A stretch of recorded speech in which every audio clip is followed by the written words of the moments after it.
ആ കുട്ടിക്ക് വയറ്റിലുണ്ടെന്ന് കത്ത് വന്നിരുന്നു. ഇവിടെ നിന്ന് ആരെങ്കിലും ഒന്ന് പോയി കണ്ടുവരണം. അമ്മ ഒരു ദിവസം അച്ഛനോട് പറഞ്ഞു. അച്ഛനും അമ്മയും ഞാനും കൂടിയാണ് ചെറിയമ്മയുടെ വീട്ടിലേക്ക് പോയത്. വളരെ നേരം ബസ്സിലിരുന്ന ആ യാത്ര എനിക്ക് വളരെയധികം ഇഷ്ടമായി. പ്രത്യേകിച്ച് താമരശ്ശേരി കഴിഞ്ഞ് അടിവാരത്ത് നിന്ന് ഒരു മലയുടെ മുകളിലേക്ക് വളഞ്ഞിരുന്ന് പോകുന്ന യാത്ര. ഏക്കർ കണക്കിന് നീണ്ടു കിടക്കുന്ന ഒരു വലിയ പുരയിടമായിരുന്നു ചെറിയമ്മയുടേത്. പണ്ട് കാലത്ത് കൊല്ലിനും കൊലയ്ക്കുമൊക്കെ അധികാരമുണ്ടായിരുന്നു അത്രേ അവരുടെ തറവാട്ടുകാർക്ക്.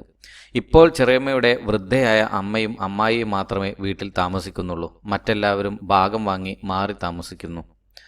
വീർത്തു നിൽക്കുന്ന വെളുത്ത നിറമുള്ള വയറുമായി നടന്നിരുന്ന ചെറിയമ്മയെ കാണാൻ എനിക്ക് പ്രത്യേകിച്ചൊരു ഇഷ്ടം തോന്നി. ചെറിയമ്മയുടെ അമ്മയുമായി അച്ഛനമ്മമാർ സംസാരിക്കുമ്പോൾ ചെറിയമ്മ എന്നെ അവരുടെ പുരയിടം ചുറ്റിക്കാണിച്ചു തന്നു. നിറയെ കശുമാവ്, പ്ലാവ് എന്നീ മരങ്ങൾ നിറഞ്ഞു നിൽക്കുന്നു. കുറേ സ്ഥലം കാട് പിടിച്ച് നിൽക്കുകയാണ്. അമ്മാമ്മ കാട് വെട്ടിത്തെളിച്ച് കുറേ സ്ഥലത്ത് കൃഷിപ്പണി തുടങ്ങിയിരിക്കുന്നു. ചെറിയമ്മയുടെ പുരയിടത്തിൽ കൂടി ഒരു തോടൊഴുകിക്കൊണ്ടിരിക്കുന്നതിനാൽ കൃഷിക്ക് വെള്ളത്തിനും കുളിക്കാനുമൊന്നും യാതൊരു പ്രയാസവുമില്ല. എൻ്റെ ശ്രദ്ധ മുഴുവനും ചെറിയമ്മയുടെ മാറിടത്തിലേക്കായിരുന്നു. പണ്ടത്തേതിനേക്കാൾ അവ വലുതായിരിക്കുന്നു. ബ്ലൗസിൻ്റെ കുടുക്കുകൾ പൊട്ടിത്തെറിച്ച് ഇപ്പോൾ വെളിയിലേക്ക് ചാടുമെന്ന നിലയിലാണ് അവയുടെ നിൽപ്പ്. എപ്പോഴാണ് എനിക്ക് ചെറിയമ്മ എല്ലാം ഒന്ന് സമ്മതിക്കുക? ഞാൻ ചെറിയമ്മയുടെ മാറിടത്തിലേക്ക് തന്നെ തറച്ചു നോക്കിക്കൊണ്ടിരിക്കുന്നതായിരുന്നു. പക്ഷേ ചെറിയമ്മ അത് കണ്ടില്ലെന്ന് നടിച്ചത് എനിക്ക് വളരെ വിഷമകരമായി. അന്ന് വൈകിട്ട് തന്നെ ഞങ്ങൾ വീട്ടിൽ തിരിച്ചെത്തേണ്ടതിനാൽ ഉച്ചയൂണ് കഴിഞ്ഞ ഉടനെ തന്നെ ഞങ്ങൾ തിരിച്ചു പോന്നു. ചെറിയമ്മയെ ഒറ്റയ്ക്കെടുത്തൊന്ന് കിട്ടിയില്ലല്ലോ എന്ന സങ്കടം യാത്രയിലുടനീളം എന്നെ അലട്ടിക്കൊണ്ടിരുന്നു.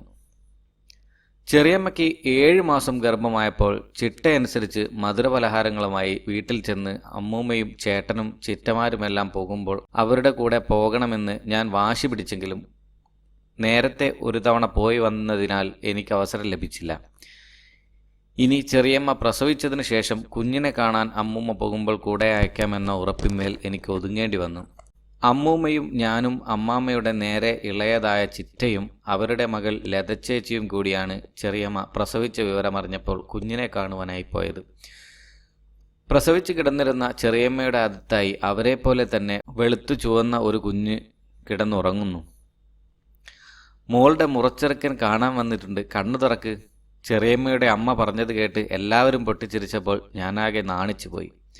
ഞാൻ പലതവണ കൈകാര്യം ചെയ്ത ചെറിയമ്മയുടെ അതെല്ലാം പല്ലില്ലാത്ത മോണ കൊണ്ട് ആ കുഞ്ഞ് നൊട്ടി നുണഞ്ഞ് കുടിക്കുന്നത് ഞാൻ ഇമവെട്ടാതെ നോക്കി നിന്നു. ചെറിയമ്മയുടെ അതെല്ലാം ഇപ്പോൾ പൂർവാധികം വലുപ്പം വെച്ചിരിക്കുന്നു. വെളുത്ത് ചുവന്ന് തൊട്ടാൽ ചോര തെറിക്കുമെന്ന മട്ടിൽ നിൽക്കുന്ന അവിടെ നിന്ന് എനിക്ക് കണ്ണെടുക്കുവാൻ തന്നെ തോന്നിയില്ല. ചെറിയമ്മയും ചിറ്റയും എന്നോട് പുറത്തുപോയി കളിച്ചോളാൻ പറഞ്ഞപ്പോൾ തീരെ മനസ്സില്ലാ മനസ്സോടെയാണ് ഞാൻ അവിടെ നിന്ന് പുറത്തേക്ക് പോയത്. അതായിരുന്നു ഞാൻ ചെറിയമ്മയുടെ വീട്ടിലേക്ക് അവസാനമായി പോയ യാത്ര. സാഹചര്യങ്ങൾ ആകെ മാറി മറിഞ്ഞത് വളരെ പെട്ടെന്നായിരുന്നു. ചെറിയമ്മയുടെ മൂത്ത മകളെ പ്രസവിച്ച് 1 വർഷം തികയുന്നതിന് മുമ്പ് തന്നെ ചെറിയമ്മ വീണ്ടും ഗർഭിണിയായി. അതോടൊപ്പം തന്നെയായിരുന്നു ചെറിയമ്മയുടെ അമ്മയുടെ അസുഖമായിട്ടുള്ള കിടപ്പും പിന്നീടുണ്ടായ മരണവും. വീട്ടിൽ ആളില്ലാതെ ആയതിനാലും ചെറിയ കുട്ടികളുള്ളതിനാലും ചെറിയമ്മയ്ക്ക് പിന്നെ ഞങ്ങളുടെ വീട്ടിലേക്ക് വരാൻ കഴിഞ്ഞില്ല. 2ാമത്തെ മകളെ പ്രസവിച്ച് 1 വർഷം കഴിഞ്ഞ ഉടനെ 3ാമത്തെ മകളുടെ വരവായി. അങ്ങനെ തീരെ പ്രായ വ്യത്യാസമില്ലാതെ 3 കുഞ്ഞുങ്ങളുള്ളതിനാൽ ചെറിയമ്മയുടെ വിവരങ്ങൾ 2-3 മാസം കൂടുമ്പോൾ വന്നിരുന്ന കത്തുകളിൽ നിന്നോ ഇടയ്ക്ക് പകൽ സമയത്ത് അമ്മൂമ്മയെ കാണാൻ വന്നിരുന്ന ബാലമാമയിൽ നിന്നോ ആണ് അറിയുവാൻ കഴിഞ്ഞിരുന്നത്. അമ്മാമ്മയും ഇപ്പോൾ കൃഷിക്കാര്യങ്ങളും മറ്റ് പുതിയ ഏർപ്പാടുകളുമൊക്കെയായി തിരക്കിലായി കഴിഞ്ഞിരിക്കുന്നു. ഇടയ്ക്ക് അമ്മൂമ്മയെ കൂട്ടിക്കൊണ്ടുപോയി അമ്മായിക്ക് സഹായത്തിനായി അവിടെ താമസിപ്പിക്കുക പതിവാണ് അമ്മാമ്മ. കാലം നീങ്ങുന്നതിനോടൊപ്പം ഞങ്ങൾക്കും മാറ്റങ്ങൾ വന്നിരുന്നു. ചേച്ചി BA-ക്ക് എഴുതിയിരിക്കുന്നു, ചേട്ടൻ BCom-ന് ചേർന്നു. ഞാൻ 10ാം ക്ലാസ്സിലെ പരീക്ഷയുടെ റിസൾട്ട് കാത്തിരിക്കുകയാണ്. കാലത്തിനൊത്ത് എൻ്റെ കോലവും മാറി വന്നിരുന്നു. പണ്ടത്തെ പോലെ ഉണ്ണിക്കുട്ട എന്ന് വിളിക്കുന്നത് കേൾക്കുമ്പോൾ ഇപ്പോൾ അരിശമാണ് എനിക്ക് തോന്നുക.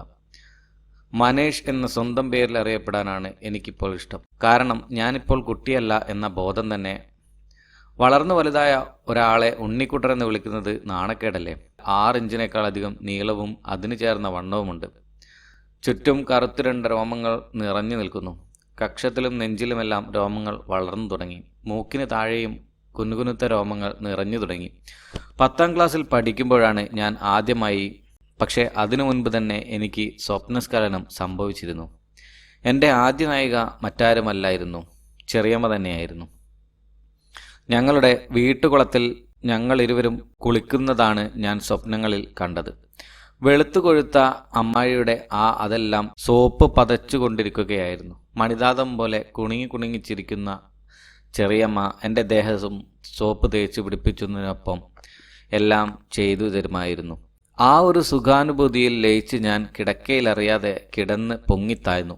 ഒടുവിൽ ഇക്കിളി സഹിക്കാൻ വയ്യാതായപ്പോൾ ഞാൻ കണ്ണു തുറന്നു. എൻ്റെ നിക്കറിലൊക്കെ ആദ്യ മഴ പെയ്ത് വെള്ളപ്പൊക്കം സൃഷ്ടിച്ചിരിക്കുകയായിരുന്നു. 60 തുള്ളി രക്തം കൊണ്ടാണ് ഒരു തുള്ളി ശുക്ലമുണ്ടാവുന്നെന്നൊരു തെറ്റിദ്ധാരണ കൂടി എനിക്ക് ആ സമയത്ത് ഉണ്ടായിരുന്നു. എൻ്റെ അടുത്ത കൂട്ടുകാരോട് ഞാൻ ഈ കാര്യം ചർച്ച ചെയ്തു. അവരിൽ പലരും സ്ഥിരം നടന്നു വരികയായിരുന്നു. എൻ്റെ ഭയത്തെ അവർ ഇല്ലാതാക്കിയതോടൊപ്പം ആഴ്ചയിൽ 1-2 തവണ തെറ്റില്ലെന്ന് എന്നെ ബോധവാനാക്കുകയും ചെയ്തു. 1-2 തവണ ആഴ്ചയിലും ദിവസവും തമ്മിൽ എന്താണ് വ്യത്യാസം? അതിനാൽ ഞാൻ എന്നുമെന്നും സുഖം നുകരുവാൻ തുടങ്ങി. എൻ്റെ ഭാവനയിലുള്ള നായിക ചെറിയമ്മയല്ലാതെ മറ്റാരുമായിരുന്നില്ല. ചെറിയമ്മയും ഞാനും ഞങ്ങളുടെ കുളത്തിൽ വെച്ച് നടത്തിയ എല്ലാ ലീലകളും, രാത്രിയിൽ കിടപ്പുമുറിയിൽ വെച്ച് ചെയ്ത കാര്യങ്ങളും, പിന്നെ ഭാവനയിൽ അമ്മായിയുമായി ഞാൻ ചെയ്യാൻ ആഗ്രഹിച്ച കുറേ കാര്യങ്ങളുമൊക്കെ ഓർത്ത് ഞാൻ എന്നും അമ്മായിയെക്കുറിച്ചല്ലാതെ മറ്റൊരാളെ പറ്റിയോർത്ത് ഞാൻ ഇതുവരെ ശ്രമിച്ചിട്ടേയില്ല. ഞാൻ 10ാം ക്ലാസ് പരീക്ഷ എഴുതിയിരിക്കുന്ന സമയത്താണ് ചേച്ചിക്കൊരു വിവാഹക്കാര്യം ശരിപ്പെട്ടത്. അളിയന് ഗൾഫിൽ ജോലിയായിരുന്നതിനാൽ ലീവ് കഴിഞ്ഞ് പോകുന്നതിന് മുൻപ് വിവാഹം നടത്തണമെന്ന നിർബന്ധത്തിനാൽ എല്ലാ കാര്യങ്ങളും വെറും 15 ദിവസം കൊണ്ട് തന്നെ ഏർപ്പാടായി. ചേച്ചി അച്ഛനമ്മമാരുടെ മകളായിരുന്നതിനാൽ എല്ലാം നേരത്തെ ഒതുക്കി വെച്ചിരുന്നതിനാൽ പെട്ടെന്ന് വിവാഹം നടത്തുവാൻ യാതൊരു ബുദ്ധിമുട്ടും ഉണ്ടായിരുന്നില്ല. വർഷങ്ങൾക്ക് ശേഷം ചെറിയമ്മ ഞങ്ങളുടെ വീട്ടിലേക്ക് വിവാഹത്തിൽ പങ്കെടുക്കുവാനായി വരികയായിരുന്നു. പണ്ടത്തേതിനേക്കാൾ ഒന്നുകൂടെ തടിച്ചു വെളുത്ത് സുന്ദരിയായിട്ടുണ്ട് അവർ. കൊഴുത്തു തടിച്ച അതെല്ലാം സാരിക്കുള്ളിൽ കടലിലെ ഓളങ്ങൾ പോലെ ഇളകിക്കൊണ്ട് ഒരു കുട്ടിത്താറാവിനെ പോലെ നടക്കുന്ന ചെറിയമ്മയെ നോക്കി ഞാൻ വെള്ളമിറക്കി. പെണ്ണിൻ്റെ ചെറിയമ്മ എന്ന നിലയിൽ അവർക്ക് പല കാര്യങ്ങളും ചെയ്തു തീർക്കുവാനുണ്ടായിരുന്നതിനാൽ അവരുടെ കുട്ടികളെ നോക്കേണ്ട ചുമതല എൻ്റെ തലയിലാണ് വന്നത്. ചെറിയമ്മയുമായി അടുത്തിടപഴകാൻ ഏറ്റവും നല്ല മാർഗമായതിനാൽ ഗ്ലാമർ ഇല്ലാത്ത പണിയായിട്ടും കൂടി അത് ഞാൻ സന്തോഷം സ്വീകരിക്കുകയായിരുന്നു. ചെറിയമ്മയുടെ ഇളയ കുഞ്ഞ് മുലപ്പാലിനായി കരയുമ്പോൾ അവർ എന്നിൽ നിന്ന് കുഞ്ഞിനെ ഏറ്റുവാങ്ങുന്ന സമയത്ത് ഞാൻ സ്വാഭാവികമെന്ന പോലെ അവരുടെ മാറിടങ്ങളിൽ കൈകൾ കൊണ്ടമർത്തി അവയുടെ പതുപതുപ്പിൻ്റെ ഓർമ്മ പുതുക്കി. ബ്ലൗസ് പൊക്കി കുഞ്ഞിൻ്റെ വായിൽ തിരികിയിരിക്കുന്ന ചെറിയമ്മയുടെ വെളുത്ത അതെല്ലാം കണ്ട് സഹിക്കവയ്യാതെ ഞാൻ ആളൊഴിഞ്ഞ സ്ഥലങ്ങളിൽ പോയി ആ ദിവസങ്ങളിൽ 2-3 തവണ കളഞ്ഞു. എൻ്റെ റിസൾട്ട് അറിയാൻ ഇനിയും 1-2 മാസം കാത്തിരിക്കേണ്ടുന്നതിനാൽ കല്യാണം കഴിഞ്ഞ് അവർ തിരിച്ചു പോകുമ്പോൾ ചെറിയമ്മയുടെ വീട്ടിലേക്ക് ചെല്ലാനുള്ള ക്ഷണം ഞാൻ സസന്തോഷം സ്വീകരിക്കുകയായിരുന്നു. ബാലമാമ പുതിയ ചില ബിസിനസ്സുകൾ തുടങ്ങിയതിനാൽ ഇടയ്ക്കിടെ മദ്രാസിനും ബാംഗ്ലൂരിനുമൊക്കെ യാത്ര ചെയ്യുവാൻ തുടങ്ങിയിരുന്നു. അമ്മാമ്മയുടെ അഭാവത്തിൽ ഞാൻ ചെറിയമ്മയ്ക്ക് ഒരു തുണയായിരിക്കുമെന്ന ചെറിയമ്മയുടെ അഭിപ്രായത്തിന് ഞങ്ങളുടെ അമ്മയ്ക്ക് എതിരഭിപ്രായമൊന്നും ഉണ്ടായിരുന്നില്ല. അമ്മാമ്മ ഇല്ലാത്ത രാത്രികളിൽ കുഞ്ഞുങ്ങൾ ഉറങ്ങിക്കഴിഞ്ഞാൽ പണ്ടത്തെ പോലെ ചെറിയമ്മ എനിക്ക് പഴയ പോലെ എല്ലാം തരുമെന്ന ആകാശക്കോട്ടകൾ കെട്ടി ഞാൻ തുള്ളിച്ചാടി നടക്കുകയായിരുന്നു.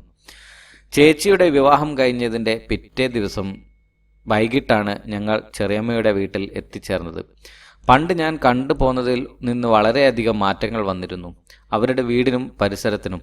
കഠിനാധ്വാനിയായ അമ്മാമ്മ കാടെല്ലാം വെട്ടിത്തെളിച്ച് കാപ്പി, കൊക്കോ, റബ്ബർ എന്നിവ കൃഷി ചെയ്യുവാൻ തുടങ്ങിയിരുന്നു. ഇവയുടെ വ്യാപാര ആവശ്യങ്ങൾക്കായിട്ടാണ് അമ്മാമ്മയ്ക്ക് യാത്ര ചെയ്യേണ്ടി വന്നിരുന്നത്. ഞങ്ങൾ എത്തിയതിൻ്റെ പിറ്റേന്ന് തന്നെ ബാംഗ്ലൂർക്ക് അത്യാവശ്യമായി അമ്മാമ്മയ്ക്ക് പോകേണ്ടതായിരുന്നു. അമ്മാമ്മ പോയി കഴിഞ്ഞാൽ അമ്മായി എനിക്ക് സമ്മാനിക്കുവാൻ പോകുന്ന സ്വർഗരാജ്യത്തിൻ്റെ മധുരസ്മരണയിൽ മുഴുകി ഞാൻ പകൽ മുഴുവൻ ഒരു വിധത്തിൽ തള്ളി നീക്കി. ബസ്സിൽ ദീർഘനേരം യാത്ര ചെയ്ത് വന്നതിനാൽ എല്ലാവരും ക്ഷീണിച്ചു പോയിരുന്നു. അമ്മാമ്മയ്ക്ക് പിറ്റേന്ന് ബാംഗ്ലൂർക്ക് യാത്ര പുറപ്പെടേണ്ടിയിരുന്നതിനാൽ പെട്ടെന്ന് അത്താഴം കഴിച്ച് എല്ലാവരും ഉറങ്ങാൻ കിടന്നു. വിശാലമായ ഒരു മുറിയായിരുന്നു ചെറിയമ്മയുടെ കിടപ്പുമുറി. ഒരറ്റത്ത് നിവർത്തിയിട്ട കട്ടിലിൽ അമ്മാമ്മയും മൂത്ത മകൾ ഷീബയും ഉറങ്ങാൻ കിടന്നു. താഴെ നിവർത്തിയിട്ട വിശാലമായ കിടക്കയിൽ ഒരറ്റത്ത് ഞാനും മറ്റേ അറ്റത്ത് ചെറിയമ്മയും കിടന്നു. ഞങ്ങളുടെ ഇടയിലായി ഇളയ കുഞ്ഞുങ്ങൾ കിടക്കുന്നുണ്ടായിരുന്നു. ചെറിയമ്മയുടെ വീട്ടിൽ ഇലക്ട്രിക് കണക്ഷൻ കിട്ടിയിട്ടില്ലാത്തതിനാൽ ഒരു റാന്തൽ വിളക്ക് തിരി താഴ്ത്തി കിടക്കയുടെ തലക്കൽ വെച്ചിട്ടാണ് ചെറിയമ്മ ഉറങ്ങാൻ കിടന്നത്. കുട്ടികളെല്ലാം പെട്ടെന്ന് തന്നെ ഉറക്കം പിടിച്ചെങ്കിലും എനിക്ക് പെട്ടെന്ന് ഉറങ്ങാനൊന്നും കഴിഞ്ഞില്ല. കൈ നീട്ടിയാൽ പിടിക്കാവുന്ന അകലത്തിൽ എൻ്റെ വളരെ കാലത്തെ സ്വപ്നമായ ചെറിയമ്മ കിടക്കുന്നു. എല്ലാവരും ഉറങ്ങിക്കഴിഞ്ഞതിന് ശേഷം വേണം അമ്മായിയുടെ ദേഹത്ത് മതിയാവോളം തൊടാനും. ഞാൻ എൻ്റെ ആഗ്രഹങ്ങൾ മനസ്സിലിട്ട് താലോലിച്ചു കൊണ്ടിരിക്കുമ്പോഴാണ് കട്ടിലിൽ നിന്ന് അമ്മാമ്മ ഇറങ്ങി വരുന്നത് കണ്ടത്. ഇതെന്തിനുള്ള വരവാണെന്നറിയാതെ ഞാൻ ആശ്ചര്യമായി നോക്കിയിരിക്കുമ്പോൾ അമ്മായി കിടക്കുന്നതിനടുത്ത് ചെന്നിരുന്നു. ഞാൻ കണ്ണുകൾ പാതി അടച്ച് നടിച്ചു കിടക്കുകയായിരുന്നു. ഓ, എന്തൊരു ഭാഗ്യവാനാണ് ഈ അമ്മാമ്മ! എൻ്റെ മനസ്സിൽ അസൂയ മൂത്തു. കറുത്തു കാക്കക്കറുമ്പനെ പോലെയുള്ള ഇയാൾക്ക് വെളുത്തു ചുവന്ന് സുന്ദരിയായ ചെറിയമ്മയെ സ്ഥിരമായി കിട്ടുവാൻ ഇയാൾ എന്തെങ്കിലും മുജ്ജന്മ സുഹൃതം ചെയ്തിരിക്കണം. കുറച്ചു കഴിഞ്ഞിട്ടാവാം, ഉണ്ണി ഉറങ്ങിയിട്ടില്ല. ചെറിയമ്മ അടക്കിയ ശബ്ദത്തിൽ അമ്മാവനെ വിലക്കി. കാത്തു നിൽക്കാനൊന്നും എനിക്ക് സമയമില്ല. നാളെ രാവിലെ യാത്ര പോകേണ്ടതല്ലേ? എന്നാൽ ഇന്ന് ചെയ്യേണ്ടെന്ന് വെച്ചൂടെ? 4-5 ദിവസമായില്ലടി. എല്ലാം ഒതുക്കി പിടിച്ച് നടക്കുക. വാ, നമുക്ക് വരാന്തയിലേക്ക് പോകാം. മുറിയുടെ വാതിൽ ശബ്ദമില്ലാതെ തുറന്ന് വരാന്തയിലേക്ക് നടന്ന അമ്മാമ്മയെ ചെറിയമ്മ അനുഗമിക്കുന്നത് ഞാൻ വിഷണ്ണനായി നോക്കിക്കിടന്നു. ചാരിയിട്ട വാതിലിൻ്റെ വിടവിലൂടെ വരാന്തയിൽ നിഴലുകൾ ചുറ്റിപ്പിണയുന്നത് എനിക്ക് കാണാമായിരുന്നു. ഞാനാകെ നിരാശയും അരിശവും വന്നുപോയി. ഇല്ല, ഇവരെ ഇങ്ങനെ സുഖിക്കാൻ വിടുന്നില്ല. ഉറങ്ങിക്കിടത്തിരുന്ന അമ്മായിയുടെ ഇളയ കുഞ്ഞിൻ്റെ കിളുന്തുബാക്കിൽ അമർത്തിയാണ് ഞാൻ നുള്ളി. ഞാനതിനെ ഉണർത്തി. കുഞ്ഞു കിടന്ന് കരയാൻ തുടങ്ങിയപ്പോൾ ചെറിയമ്മ വെളിയിൽ നിന്ന് അകത്തേക്ക് വന്നു. ഉടുത്ത മുണ്ട് വാരി വലിച്ച് ചുറ്റിയിരിക്കുന്നു. കുഞ്ഞിൻ്റെ പുറത്ത് പതിയെ തട്ടിക്കൊണ്ട് അമ്മായി അതിനോട് ചേർന്ന് കിടന്നു. വെളുത്തു കൊഴുത്ത അമ്മായിയുടെ നഗ്നമായ അത് പാതി അടച്ച കണ്ണുകളിലൂടെ നോക്കി രസിച്ചുകൊണ്ട് ഞാൻ കിടന്നു. താനിങ്ങോട്ട് വരുന്നുണ്ടോ? വെളിയിൽ നിന്ന് അമ്മാമ്മയുടെ അക്ഷമയോടെയുള്ള ചോദ്യം കേട്ടു. ഇനി അങ്ങോട്ട് വന്നോളൂ. ഞാൻ എണീറ്റാൽ മോള് കരയാൻ തുടങ്ങും. ഉണ്ണി ഉറങ്ങിക്കഴിഞ്ഞോ? ഉവെന്ന് തോന്നുന്നു. ഞാൻ കണ്ണുകൾ ഇറുക്കി പിടിച്ച് ഗാഠനിദ്രയിൽ എന്ന പോലെ കിടന്നു. അമ്മാമ്മ അകത്തേക്ക് പ്രവേശിച്ച കാലടി ശബ്ദം കേട്ടപ്പോൾ കണ്ണുകൾ പഴയതുപോലെ പാതി തുറന്നു കിടന്നു. എന്തു തന്നെയാണേലും പരമഭാഗ്യവാൻ തന്നെ. ഇത്രയും വേഗം കഴിഞ്ഞോ? അമ്മാമ്മ എഴുന്നേറ്റപ്പോൾ അമ്മായി ചോദിക്കുന്നത് കേട്ടു. എനിക്കൊന്നും ആയില്ല. ചൂടായിട്ട് വരുന്നതേ ഉണ്ടായിരുന്നുള്ളൂ. നമുക്കൊന്നുകൂടി നോക്കിയാലോ? ഇനി എനിക്ക് വയ്യ. ആകെ ക്ഷീണിച്ചു പോയി. ഇനി നന്നായിട്ടൊന്ന് ഉറങ്ങട്ടെ. ഓ, സ്വന്തം കാര്യം കഴിഞ്ഞല്ലോ അല്ലേ? അമ്മാമ്മ മറുപടിയൊന്നും പറയാതെ കട്ടിലിൻ്റെ മുകളിലേക്ക് കയറി. അധികം വൈകാതെ അവിടെ നിന്ന് കൂർക്കം വലിയുയർന്നു. വാസ്തവത്തിൽ എനിക്ക് ചെറിയമ്മയോട് സഹതാപമാണ് ഉണ്ടായത്. പൂർണ്ണമായി സുഖിക്കുവാനാവാതെ ചൂട് പിടിച്ച എൻ്റെ ഒരു കൈ അകലത്തിൽ അവർ കിടക്കുന്നു. അവരുടെ ആഗ്രഹം തീരുവോളം സുഖിപ്പിക്കുവാനുള്ള ആഗ്രഹവും കഴിവുള്ള ഞാൻ ഇവിടെ കിടന്ന് വെള്ളമിറക്കി കിടക്കുന്നു. കുറച്ച് സമയത്തിന് ശേഷം ഞാൻ ചെറിയമ്മയെ ഒന്ന് ആസ്വദിച്ചു. പക്ഷേ അന്ന് ഞാനാണെന്ന് ചെറിയമ്മയ്ക്ക് അപ്പോൾ ഇരുട്ടിൽ മനസ്സിലായില്ല. അത് വിശദമായി അടുത്ത പാർട്ടിൽ വിവരിക്കാം.